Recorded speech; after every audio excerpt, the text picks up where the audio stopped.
पागल हो गई क्या ये? ओ महाराज, कोण मी? आता इथं दुसरं कोणी आहे का? तुम्हीच. कुठं चालला तिकडं? मी दगड घातला होता तुम्हाला, मी फोडलं वारूळ.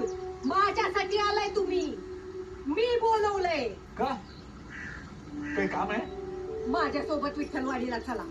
बाबा, ब्रह्मांडाच्या त्या टोकाला फार मोठा उल्कापात होणार आहे. काय? सर्वनाश होणार आहे. मला लवकरात लवकर इथं तिकडं. ऑलरेडी उल्कापात झालाय. उल्कापात झाला झाला. आणि मला कळलं पण नाही.